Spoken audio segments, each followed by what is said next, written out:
apresentar também Narasimha, que é do templo do meu quarto, em Shrivitanilaya, na Alemanha, que não é bem Utsava, porque não tem um maior, que eu tenho desde 2012, já faz 10 anos, dia 5 de janeiro, e saiu do coração do Guruji. Não foi no Rio, na Índia, nem em Vrindavan, não. E foi uma história engraçada, versão resumida. Eu estava com o Guruji no dia 4 de janeiro de 2012, a jantar. Ele estava a ver filmes de... como é que eu ia dizer? Educativos. Alta qualidade. Educativos. De vez em quando o Guruji tem um gosto em filmes que é um pouco suspeito. É por isso que eu... Ele gosta de filmes de terror, coisas assim, sabe? E as pessoas ficam todas assustadas e ele fica achando piada. Coisa assim. Então estávamos a ver um filme e, entretanto, os números começaram a diminuir porque as pessoas estavam dormindo e queriam fugir do filme também. Então o filme acabou, já era próximo dia, já era dia 5. E só tínhamos eu, Guruji, mais 3 pessoas, éramos 5. E umas 2 da manhã, o Guruji começou uma conversa sobre os devotos, que os devotos são muito tímidos, que não falam sobre aquilo que sentem, aquilo que já tiveram como experiências, etc. E ele estava quase que reclamando, de certo modo. E eu sentado lá pensando, eu acho que eu estou sentindo uma oportunidade aqui para conseguir alguma coisa. Não sei bem o que, mas alguma coisa. E o Guruji estava dizendo, tantos milagres que acontecem na vida dos devotos, e eles ficam quietos, parece que têm vergonha daquilo que aconteceu na vida deles, blá blá blá blá blá. Eu disse, Guruji, eu não tenho vergonha. Eu simplesmente não tenho coisas para contar. Se eu tivesse coisas para contar, eu conto. Eu não tenho vergonha nenhuma. Tranquilo. Ele olhou para mim como para me matar. Tipo, eu não tenho coisas para contar, então eu entendi que eu me estiquei demais. Fui para a cozinha, comecei a lavar pratos que já estavam limpos. Só para fazer alguma coisa. Já eram umas 3 ou 4 da manhã. Depois o Guruji entra na cozinha. Ele virou para mim e disse assim, então você quer uma experiência nova? Nova, não é a primeira. Eu disse, sim, quero. E se eu te der essa experiência, você vai honrar essa experiência? Sim. Está sendo uma ideia aqui acontecer, mas sim. E você está pronto para receber essa experiência? Sim. Com mais e mais medo. Então ele disse, ok, então se ajoelha em frente de mim. Fiz isso. Mas eu não queria olhar para a cara dele, eu estava com medo. Então só ajoelhei, fiquei olhando para o chão. E ele estava com um vestido com dhoti, uma t-shirt normal. E ele disse assim, me dá a tua mão.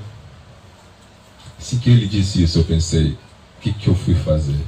Eu sei que vai acontecer agora. Eu vou dar a minha mão para ele. E ele vai se transformar em Narasimha, que é o meu Ishtadev. E pelo fato que eu fiz aquela brincadeira e eu fui um pouco arrogante, etc., me estiquei demais, ele vai transformar a cabeça dele em Narasimha e vai morder a minha mão. E essa vai ser a minha história para contar. Olha, já não tenho mão. Mas foi Narasimha que comeu. Nada dramático. Agora imagina pensar isso às 4 da manhã, quando você está sentado em frente do Guru, ajoelhado melhor. Mas foi o que passou pela minha cabeça. Então, dei a mão assim, não olhei, ele pegou na minha mão, colocou no peito dele, e o coração dele estava batendo que nem uma metralhadora. Assim. Imediatamente veio o segundo pensamento, que é, não é Narasimha, ele vai morrer? Aqui, agora, essa vai ser a minha experiência e eu vou ter que contar para todo mundo. Eu matei o nosso Guruji. Como? Eu pus a mão no peito dele. Como eu não sei, mas eu pus a mão no peito e pum. Ai, pânico total. Porque porque com o coração batendo assim, com uma metralhadora, não é normal, não é? Então pensei, vai ter um ataque cardíaco, alguma coisa agora, acabou a minha vida. Como é que eu vou explicar para os devotos que eu não sou culpado? Estou sozinho com ele 4 da manhã. Bom, e eu com esse processo maluco mental, e o Guru diz assim, agora pega a tua mão e coloca no teu coração. Então tirei a mão, pus no meu coração. Assim que eu fiz isso, minha mente desligou. Que alívio. Parei de pensar, parei de ter medo, etc. Desligou. Não sei quanto tempo passou, ele me pede para devolver a mão. Lá vou eu de novo, mas agora sem medo. Então eu dou a mão de novo para ele, ele pega na minha mão, coloca no peito dele, que nem na última vez. O coração continua batendo, que nem uma metralhadora, mas eu não estou com medo. E estava quente. Conseguia sentir através da t-shirt, porque era uma t-shirt fina e não tinha mais nada. E, sei lá, depois de uns segundos, não sei quanto tempo, agora já estava olhando, já não tinha medo, estava olhando. Ele vai com uma mão dele debaixo da t-shirt. Não, desculpa, errado. Primeiro eu comecei a sentir a minha mão, que estava contra o peito dele, ser puxada para trás. Como se algo estivesse puxando a minha mão para fora do peito dele, algo que estava saindo do peito dele. Aí ele foi com a outra mão e pegou aquilo que estava saindo e me mostrou, e essa era essa deidade de Narasimha. E ele me entregou, peguei na minha mão, estava quente, mas eu estava tão chocado, porque naquela altura não era uma coisa comum, não é comum agora também, mas hoje em dia já tem histórias para umas 10 deidades que ele tirou do coração nos últimos 10 anos. Mas naquela altura, foi a primeira que ele tinha feito, não, mais ou menos a primeira que ele tinha manifestado do coração em mais de 10 anos. A última vez foi quando ainda estava nas Ilhas Maurícias. Então não tinha referência, não tinha uma história sobre isso, não sabia como é que acontecia, não acontecia, etc.